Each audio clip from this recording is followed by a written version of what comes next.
हम कह रहे हैं कि 2024 में हम लोग एक बहुत बड़ा उलगुलान, एक बहुत बड़ा सत्ता परिवर्तन करने जा रहे हैं। ये लोग गांठ बांध लीजिए एकदम कन्फर्म 100%। हम पॉलिटिक्स कर रहे हैं। अरे तुम पॉलिटिक्स नहीं करोगे, अगर तुम पॉलिटिक्स नहीं करोगे तो साला ये गधा लोग तो पॉलिटिक्स करेगा ही, करेगा ही। अनपढ़ गवार तो करेगा ही पॉलिटिक्स। करो भाई पॉलिटिक्स। जमा जमा जोहार। देखिए मुद्दा हलो, जैसे आज स्थापना दिवस लगा, तो स्थापना दिवस लगो, लेकिन हमने आगे यहाँ तक जो हमने संगठन काम कर लो, आज के दिन गठन कर लियो, अगर बाद हमने संगठन की काम कर लो और आज के बाद की काम करते हो, अगर रूपरेखा बतेबो और ये हो आकर के बाद ये बतेबो कि हमारे नियोजन नीति की झलक हो। आज जो छोटा सा कार्यक्रम हो ना, एक्चुअली में छोटा कार्यक्रम ना हो, ये हलो बहुत बड़ा भव्य कार्यक्रम, लेकिन एक्चुअली में हमने के आज के दिन गठन करेगा, आज के दिन लोगो रिलीज करेगा, आज के दिन सारा वेबसाइट रिलीज करेगा, आज के दिन कैसे संगठन बनता है ब्लू प्रिंट भी तैयार हलो, जैसे CMT के ब्लू प्रिंट जे शॉप में तैयार कर ले उसमें तैयार हलो हमने ब्लू प्रिंट। बट हलो कि 27 तारीख के कैबिनेट की मीटिंग हलो, 27 तारीख के नियोजन आवे हलो, बट की हलो कि वो पोस्टपोन हो गया। तो हमने 26 के रात के टाइगर बा के साथ हमने बैठा लगे, तो वो कहलो कि एक साथ दो कार्यक्रम, इतना भव्य कार्यक्रम नहीं हो पाएगा। मतलब संगठन के लेकर पूरा झारखंड से लोग एकल, जहाँ तक हमारा बोकारो धनबाद से यहाँ पर आया डुमरी, और डुमरी से पूरा 18 जिला गया ये आंदोलन, तो वो 18 जिला के सारे लोग आते इस सम्मेलन में। पर क्या हुआ कि ये नियोजन नीति और दोनों चीज़ें एक साथ टकरा रही थी, और दोनों तैयारी हम लोग नहीं कर सकते थे, क्योंकि दोनों तैयारी इसलिए नहीं कर सकते थे क्योंकि हमारे पास उतना मैन पावर नहीं था, हमारे पास उतना संसाधन नहीं था। तो इस कारण से टाइगर दा के निर्देश पर कहा गया कि इसको भी थोड़ा सा डिले किया जाए, नियोजन नीति को देख लिया जाए कि नियोजन नीति क्या आता है। अगर नियोजन नीति के लिए आंदोलन करना पड़ेगा और हम लोग सेमिनार भी करें तो दोनों चीज़ें नहीं हो सकती। इसलिए सेमिनार के लिए जगह भी तय हो गया था, सारे बैठकें भी हो गई थी और सारी चीज़ें तैयार भी थी, लेकिन वो उस कारण से पोस्टपोन हो गया था। तो आप लोग अगला सेमिनार के लिए, जो आप लोग सभी ने लगभग बातें वही रखी कि 2024 में हम लोग क्या करेंगे। 2024 में हम कह देते हैं, हम एक अथी होने के नाते हम कह रहे हैं कि 2024 में हम लोग एक बहुत बड़ा उलगुलान, एक बहुत बड़ा सत्ता परिवर्तन करने जा रहे हैं। ये लोग गांठ बांध लीजिए एकदम कन्फर्म 100%।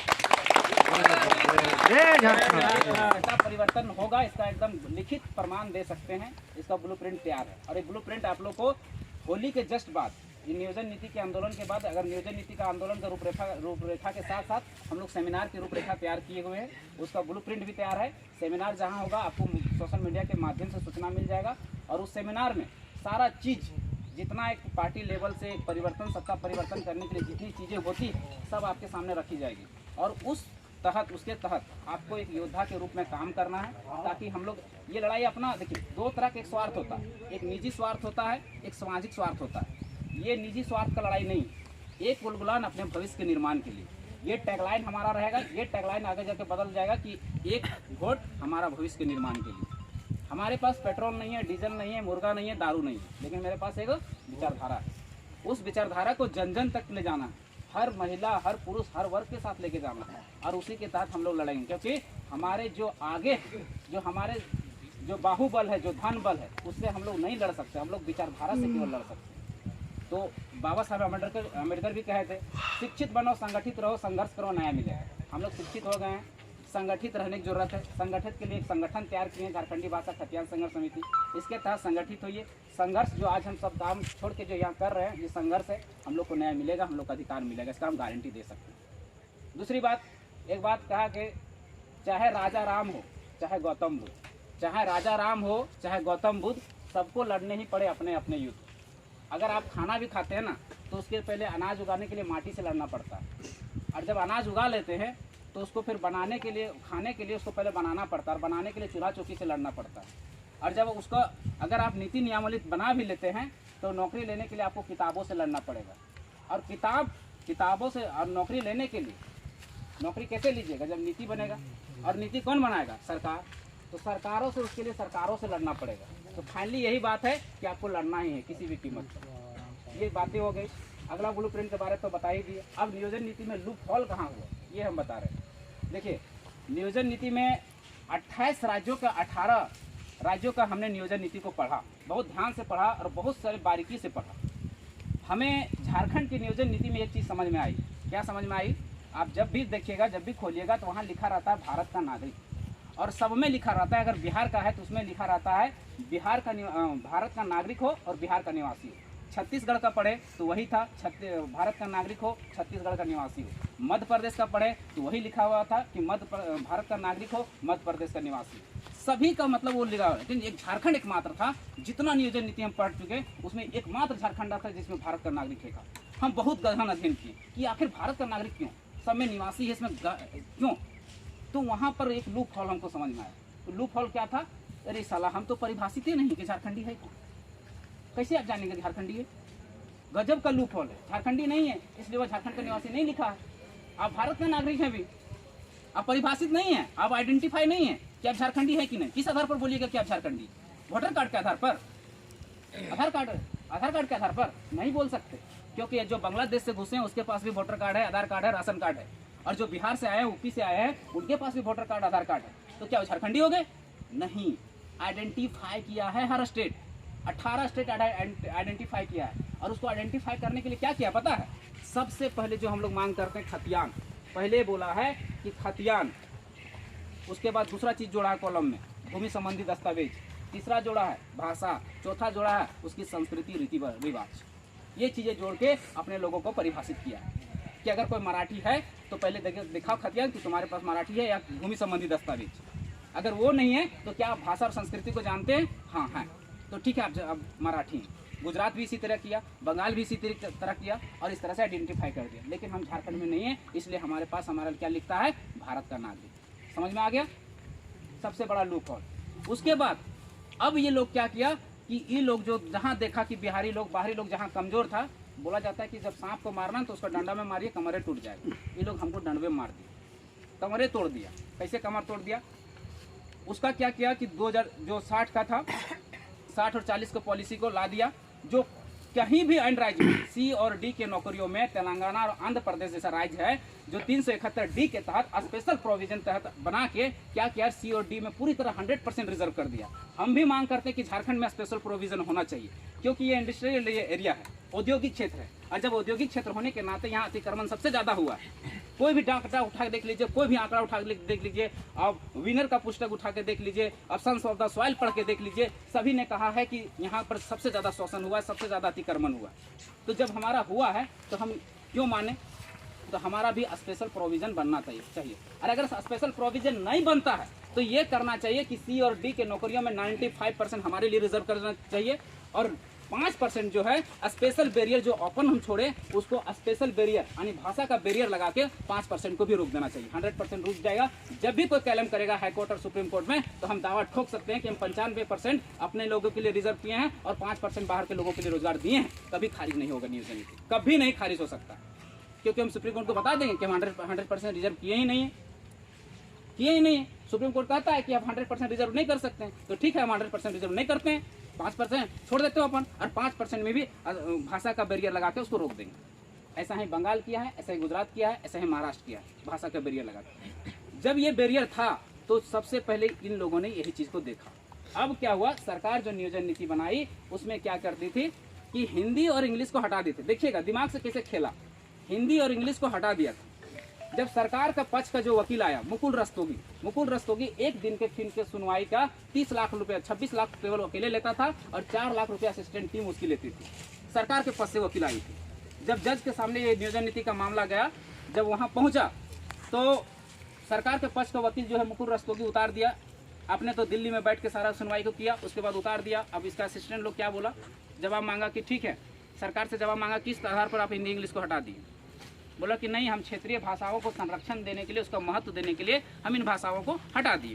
बोले बहुत अच्छी बात की आप कि यहाँ के लोगों के लिए भला करना चाहते हैं आप। एक प्रश्न पूछा और एक प्रश्न में पूरा नियोजन नीति धाराशाही हो गया। हम पूरा स्टडी किए, पूरा एक सवाल खाली किया। बोला ठीक है, एक बात बताइए, आप उर्दू को किस आधार पर रखें? उर्दू क्या क्षेत्रीय भाषा है? सरकार का सारा वकील जो 30 लाख का फी लिया था सरकार की तरफ से 10 सुनवाई का, अब 10 का जोड़ लीजिए कितना करोड़ रुपया खर्च कर दिया सरकार। सारा धाराशाही हो गया, सारा सिस्टम फेलियर हो गया, उसका मुंह बंद हो गया। आप किस आधार पर उर्दू को रखें? तो अगर उर्दू क्षेत्रीय भाषा है तो फिर हिंदी इंग्लिश को भी क्षेत्रीय भाषा में शामिल करना पड़ेगा। और आज देखिए, आज वही हुआ कि हिंदी इंग्लिश उर्दू उड़िया बांग्ला सब शामिल हो गया। कितना था? तो हम तो ये कहते हैं कि भैया आप महाराष्ट्र को काहे छोड़ दिए, गुजरात को काहे छोड़ दिए, तमिलनाडु कोई दुश्मनी था क्या? सबको शामिल कर दीजिए, बाबा जी का ढाबा बना दीजिए आराम से, कोई दिक्कत नहीं है। ये नियोजन नीति में लूप हॉल किया। दूसरा, अब तीसरा क्या किया, ये सबसे घटिया सबसे चूतिया वाला फन वाला काम किया है। मतलब कह नहीं सकते कि इतना मतलब कितना गलत काम किया है। एक होता है भाषा, एक होता है रीति रिवाज और एक संस्कृति, जिसके बारे में हम लोग झारखंड के विषय में पढ़ना पड़ता है। और दोनों पेपर बहुत टेक्निकल चीज़ है, समझिएगा तब समझ में आएगा। भाषा वाला भी आपको 100 नंबर का था, और जो झारखंड का पेपर है वो भी जेपीएससी में 110 नंबर का है। अब उसमें एक कॉलम आता है संस्कृति और रीति रिवाज, संस्कृति और रीति रिवाज, ये मस्ट पेपर था। उस पेपर को क्या किया है, डिलीट कर दिया, खत्म कर दिया। क्यों? क्योंकि उसमें बाहर के जो छात्र है उसमें कमजोर है। हमारा जो बच्चा है वो मैथ में, साइंस में, इंग्लिश में कमजोर है, रीजनिंग में कमजोर है, लेकिन अपनी भाषा, अपनी संस्कृति और रीति रिवाज में पकड़ है। और उन लोगों का वो कमजोरी है, लेकिन वो लोगों को डिलीट कर दिया। कितना षड्यंत्र के तहत वो लोग दिमाग से खेल रहा है, यहाँ से खोपड़ी से खेल रहा है। और ये खोपड़ी हम लोग को किसी को समझ में नहीं आ रहा है। हम लोग बके जा रहे हैं, रटे जा रहे हैं, किसी को पता ही नहीं कि नियोजन नीति है क्या। साल भर से समझा रहे हैं नियोजन नीति है क्या, किसी को नहीं पता। पढ़ने वाले लड़कों को नहीं पता, जो जेपीसी की तैयारी कर रहे हैं, जो सीजीएल की तैयारी कर रहे हैं, उसको पता ही नहीं। पढ़े जा रहे हैं। साला दिमाग से खेल रहा है, यहाँ खोपड़ी में मार दे रहा है एकदम, और मार के एकदम मतलब पकपट कर दिया, खत्म कर दिया। ये पूरा ब्लैक डे है। कल का दिन जो था ना, वो झारखंड के इतिहास में समझ लीजिए कि फिर से झारखंड को बिहार में शामिल कर दिया। इतना ही समझ लीजिए एक बात में और शॉर्ट बात में। अगर यहाँ नहीं लड़े तो विश्वास कीजिए अपने बाल बच्चों के लिए भविष्य का कब्र खोद दीजिए और वहाँ दफना दीजिए, क्योंकि आने वाले समय वो सुसाइड करेगा, नौकरी नहीं लगने वाला। और अगर नौकरी ले लिया गलती से तो उसका शोषण होगा हर दफ्तर में, हर एथी में। हमसे गारंटी लिखवा लीजिए, बॉन्ड भरवा लीजिए, क्योंकि हम एक छात्र बोल रहे हैं, और वो छात्र बोल रहे हैं जिन्होंने हर चीज़ को एक छोटी से बारीकी से अध्ययन किया है। और इस दावे के साथ हम कह सकते हैं, आप लिखवा लीजिए। अब आपको लड़ना है कि नहीं लड़ना है वो घर जाके तय कीजिएगा। अगर लड़ना है तो झारखंडी भाषा खतियान संघर्ष समिति तय है। और दूसरी बात, अगर लड़ना है ना तो इतनी, कभी भी कैंसर जो होता है ना, कैंसर को भी ठीक किया जा सकता है। जिस यंग में हुआ वो काट के फेंक दीजिए, लेकिन यहाँ पर सिस्टम में कैंसर लगा हुआ, ये सिस्टम में कैंसर लगा हुआ। और वो कैंसर जो है ना ऊपर से नीचे की ओर प्रवाहित होता है। इन्फ्लेशन लॉ आप जब पढ़े होंगे तो इकोनॉमिक्स में, तो क्या होता है कि भ्रष्टाचार हमेशा ऊपर से नीचे की ओर प्रवाहित होता है। और एक बात और ये भी जान लीजिए, जो लोग कहते हैं ये लोग राजनीति करना है, हाँ भैया तो हम राजनीति कर रहे हैं, खुले तौर पर आज ऐलान करते हैं कि हम राजनीति करने आए हैं। क्यों? क्योंकि जिस दिन इस देश का युवा, इस राज्य का युवा, पढ़ा लिखा युवा बोल दिया ना आई हेट पॉलिटिक्स, उसी दिन इस देश का, इस राज्य का दुर्गति तय हो गया था, दुर्भाग्य तय हो गया था। आप बोलिए आई लव पॉलिटिक्स, हम पॉलिटिक्स कर रहे आए हैं, हम पॉलिटिक्स कर रहे आए हैं। अरे तुम पॉलिटिक्स नहीं करोगे, अगर तुम पॉलिटिक्स नहीं करोगे तो साला ये गधा लोग तो पॉलिटिक्स करेगा ही, अनपढ़ गवर तो करेगा ही पॉलिटिक्स। करो भाई, पॉलिटिक्स करो।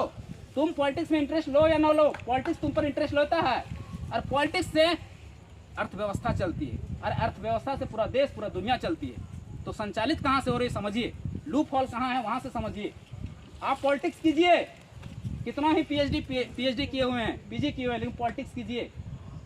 पॉलिटिक्स इतना गंदा भी नहीं है, आप नहीं कर रहे हैं इसलिए धृतराष्ट्र बैठ रहा है।